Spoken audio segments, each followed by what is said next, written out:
27/5/2010 2:07 PM. என் மகனுக்கு ஸ்ரீதேவி சந்திரசேகரன், என் மகனுக்கு படிப்பு எப்படி இருக்கும், அவன் எப்படி இருப்பான், என்ன படிக்க வைக்கலாம், கன்னி லக்னமா அல்லது சிம்ம லக்னமா? 27/10. சரி, என்ன பிருகுமங்க, ஓ பிரீமிங்கம், லண்டனில் பிறந்த குழந்தையா? நான் தாங்க ரோங்கா படிச்சிட்டேன். நல்ல வேலை பிறந்த இடத்த கரெக்டாக கொடுத்துட்டீங்க. லண்டனில் பிறந்திருக்காரா? விருச்சிக ராசி அனுஷ நட்சத்திரமா? சரி, ஓகேம்மா. இது இந்த அமைப்புகளை நீங்கள் கொஞ்சம் ஈஸியாக கண்டுபிடிக்கலாம். என்ன, லக்னம் 28 டிகிரின்னு வருது. சிம்ம லக்னமாக இருந்தால் லக்னாதிபதி திக்பலம்னு வரும். சிம்ம லக்னமாக இருந்தாருன்னா லக்னத்தில் செவ்வாய். சரி, கன்னி லக்னமாக இருந்தார் அப்படின்னா, கன்னி லக்னமாக இருக்கிற பட்சத்தில் ஆமாம், கன்னி லக்னமாக இருக்கிற பட்சத்தில் இந்த இடத்துல கன்னி லக்னம்ன்ற பட்சத்தில் அவருக்கு கொஞ்சம் பிடிவாத குணம் இருக்கும். சரிங்களா? அந்த அமைப்புகள் இருக்கான்னு பாருங்க. பிடிவாத குணம் இருந்ததுன்னா லக்னத்தில் சனி இருக்காருன்ற அமைப்புகளில் பிடிவாத குணம் இருக்கும். அதே சிம்ம லக்னமாக இருந்தால் லக்னாதிபதி திக்பலமா பௌர்ணமி யோகத்தில் இருக்காருன்ற அமைப்புகளில் அதிகாரம், உங்களை வேலை வாங்கிட்டு இருப்பாரு வீட்டில். சரிங்களா?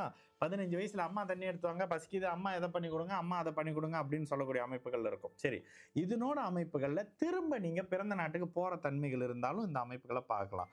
புதன் திசை முடிஞ்சு கேது சுக்ரன். சரி, புதன் எங்கே இருக்காரு? சர வீட்டில் இருக்காரு. கேது சுக்ரன் எந்த வகையிலான இந்த அமைப்புகள் இருக்காருன்னா இல்லை, புதனின் வீடுகளில் தான் இருக்காரு. சந்திர அதியோகம் இருக்கு. திரும்ப சூரியன். எங்கேயாவது வெளியில் போய் படிக்க வைக்கிறீங்க அப்படின்ற மாதிரி அமைப்புகள் இருக்கான்னு பாருங்க. ஆனால் நீங்கள் கொடுத்த தன்மையில் எப்பொழுதும் முந்து தாண்டி போகிறதுக்கான அமைப்பு இல்லைங்க. அந்த டைமிங்கில் பின்னாடி வரக்கூடிய அமைப்பில் சிம்ம லக்னம்னு தான் வரும். சிம்ம லக்னமாக இருந்தால் 8-12 சுபத்துவ அமைப்புகளில் பௌர்ணமி சந்திரன் அதீத சுபத்துவம்ன்ற அமைப்புகளுக்குள்ளே வருவார்.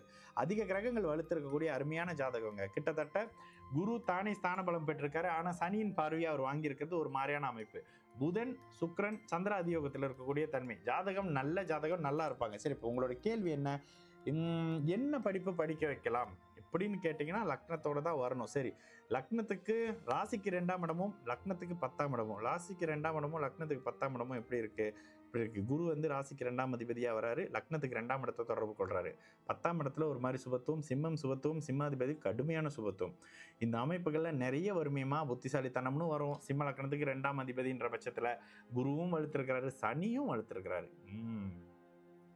முதல் நிலை சுபத்துவம் சந்திரன் தாமா. சந்திரனுக்கு சனியோட கலப்பு இருக்குன்றதுனால ஆயில் அண்ட் கேஸ் மாதிரியான நிலத்துக்கு அடியில் இருக்கக்கூடிய தன்மை, சனி சந்திரன் மிக்ஸ் ஆன கெமிக்கல் சம்பந்தப்படுற மாதிரியான அமைப்புகள், லேபரேட்டரி மாதிரியான விஷயங்கள், ஆராய்ச்சி, நிலத்துக்கு அடியில் இருக்கக்கூடிய அமைப்பு. ஏன்னா சனி இருக்கிறது நிலவீடு, சந்திரன் இருக்கிறது நீர்வீடுன்ற அமைப்புகளில் இந்த இடத்துல சனியோட தன்மை அப்படின்ற மாதிரி சனி சந்திரனுடைய அமைப்புகளில் நீங்கள் இருக்கக்கூடிய நாடுகளில் என்ன இருக்குன்னு பாருங்க.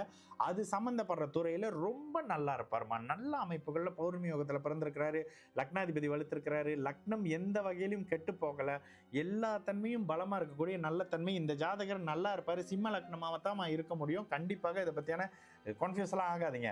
இந்த ஜாதகத்துக்கு இந்த விருச்சிக ராசின்றதுனாலையும் ராசிலையும் லக்னத்திலையும் செவ்வாயோடைய தொடர்பு இருக்குன்ற காரணத்தினால அதிகாரம், சத்தம், கோபம் கொஞ்சம் அதிகமா இருக்கும். சரிங்களா?